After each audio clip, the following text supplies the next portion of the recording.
Pemirsa, KPU Kota Tebing Tinggi terus melakukan berbagai tahapan menjelang Pesta Demokrasi Pemilihan Kepala Daerah tahun 2024. Seperti apa persiapan mereka? Berikut perbincangan selengkapnya dengan Ketua KPU Tebing Tinggi dalam iNews Sumut Dialog.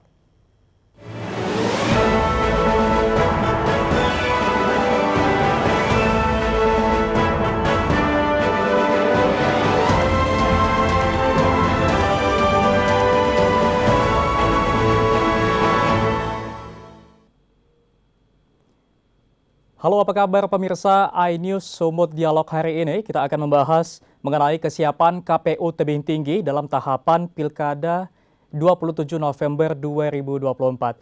Sudah bersama kami Ketua KPU Tebing Tinggi, Haji Emil Sofyan MA. Baik, apa kabar Bang Emil? Alhamdulillah sehat, Bang. Bagaimana tadi perjalanan dari Kota Tebing Tinggi menuju studio iNews di Medan, Bang? Kami tadi 3 mobil, 3 mobil. 4 mobil bahkan ada yang dari Medan juga. Teman-teman KPU Kota Tebing Tinggi mengucapkan ucapan terima kasih sebesar-besarnya kepada iNews TV, mengapresiasi atas kegiatan ini. Baik, Bang. Kita berbicara mengenai kesiapan KPU nih, Bang. Baik. Kesiapan KPU Tebing Tinggi dalam menghadapi Pilkada yang nantinya akan kita laksanakan tanggal 27 November tahun 2024 mendatang. Tentunya banyak sekali hal-hal yang perlu disiapkan, baik itu mulai dari siapa yang mau kita pilih dan siapa pemilihnya, kemudian logistik dan bagaimana sosialisasi kita untuk menarik minat pemilih nantinya, Bang. Itu sejauh ini bagaimana kesiapan KPU Tebing Tinggi untuk menghadapi Pilkada mendatang? Baik, terima kasih Adinda Emir. KPU Kota Tebing Tinggi sampai hari ini konsisten menjalankan seluruh rangkaian tahapan pelaksanaan pemilihan kepala daerah. Gubernur, wakil gubernur, wali kota, dan wakil wali kota. Seluruh rangkaian tahapan itu kan diatur dalam PKPU ya. Karena itu kita tidak boleh tidak melaksanakan tahapan-tahapan itu. Dan hari ini KPU Kota Tebing Tinggi sudah menyelesaikan satu tahapan penting adalah pemutakhiran daftar pemilih. Diawali dengan pembentukan pantarlih. Kemudian pantarlih bertugas untuk melakukan pencocokan dan penelitian terhadap data yang sudah diturunkan kepada kami. Data yang diturunkan kepada kami itu namanya DP4 sejumlah 130.669. Itu yang kemudian kita sandingkan dengan DPT terakhir, DPT pemilu terakhir 120.013. Nah, data ini kemudian oleh petugas pantarlih kita dilakukan pencocokan penelitian dari rumah ke rumah, dan alhamdulillah untuk data yang diturunkan kepada kita sudah 100% tuntas kita lakukan coklit oleh petugas pantarlih kita. Ke depan kita akan mutakhirkan terus data-data ini sampai nanti kita tetapkan daftar pemilih tetap untuk proses pemilihan kepala daerah, wali kota, wakil wali kota tanggal 27 November tahun 2024 ini. Baik. Dari pemuktahiran data yang dilakukan KPU Tebing Tinggi didapatkan 696. Ya. Berbeda sekali dengan pada saat pemilu kemarin, betul, ya? 120.013. 128.013. Tentunya ini angka yang sangat besar, dan bagaimana pihak KPU menanggapi hal ini, Bang? Baik, 5 tahun yang lalu memang DPT kita 128.013. Kemudian DP4 kita 130.696. Dalam kurun waktu 5 tahun belakangan ini kan ada sedikit penambahan kurang lebih 2.000 ya. 2.000. Saya pikir ini adalah sebuah angka yang wajar saja, karena ada yang masuk ke wilayah Kota Tebing Tinggi, ada penduduk yang masuk, dan peningkatan jumlah penduduk ini kita dapati di wilayah Kecamatan Padang Hilir. Sekarang di kecamatan itu banyak dibangun pemukiman-pemukiman baru, sehingga orang lebih tertarik memang untuk menempati rumah-rumah baru di wilayah Padang Hilir tersebut.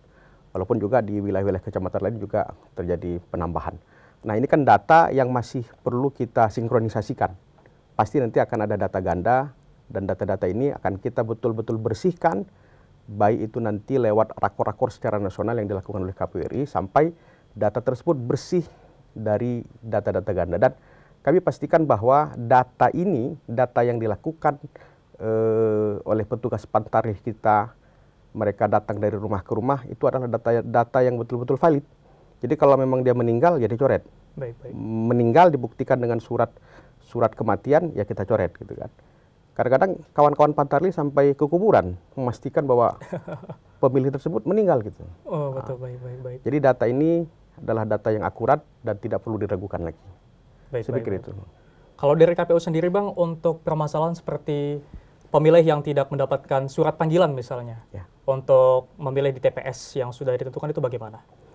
Baik, nanti ada rentang waktu untuk masyarakat kita, ya, mereka bisa melapor kalau mereka tidak didaftarkan sebagai pemilih. Jadi ada rentang waktu, walaupun nanti sudah diumumkan dalam tahapan DPS, namanya daftar pemilih sementara, masyarakat boleh melaporkan diri, saya belum dicoklit, padahal saya punya KTPL, kan gitu kan. Nah, proses-proses inilah kita tunggu nanti. Jadi data itu tidak langsung kita tetapkan sebagai DPT.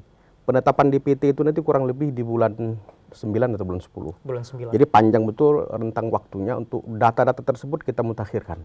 Tapi pastikan tidak ada data ganda, tidak ada lagi istilah orang mati bisa memilih gitu.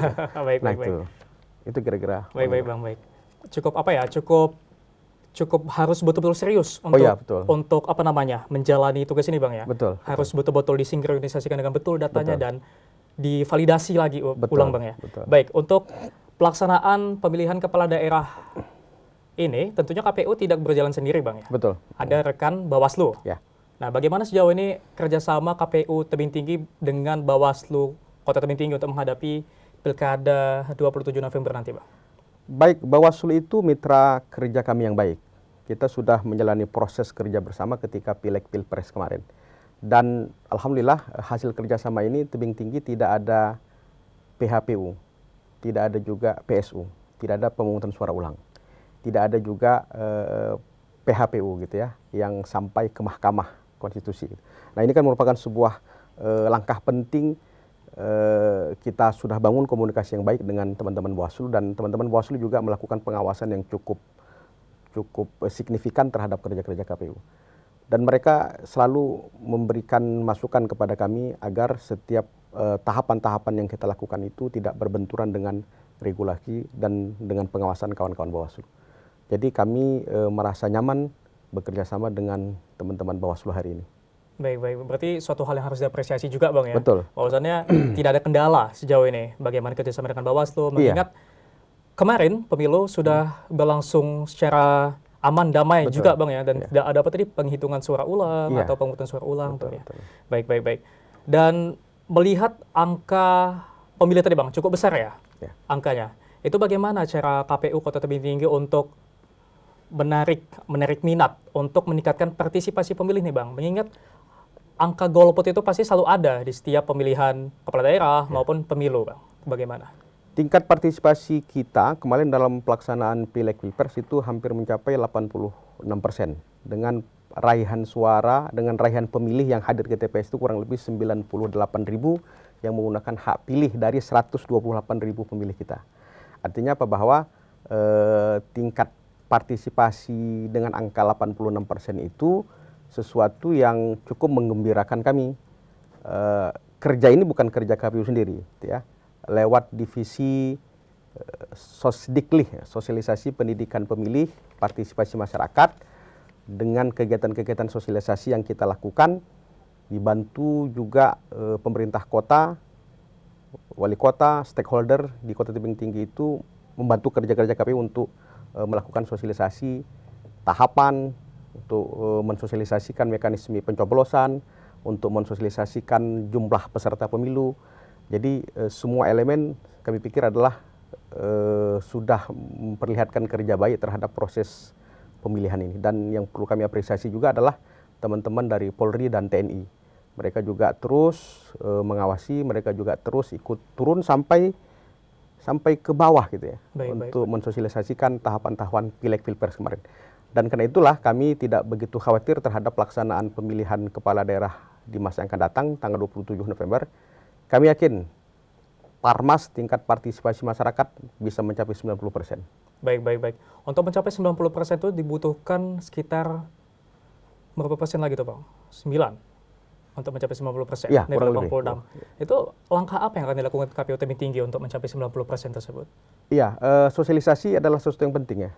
Sosialisasi itu kan kita bagi dalam beberapa rangkaian kegiatan. Pertama, lewat media sosial.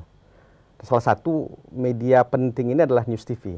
Jadi kegiatan hari ini juga merupakan rangkaian daripada sosialisasi kami di tengah-tengah masyarakat. Dan kami berharap masyarakat Tebing Tinggi yang menyaksikan talkshow kita hari ini, mereka paham, paling tidak masyarakat harus tahu dulu tanggal berapa sih pemilihan kita gitu.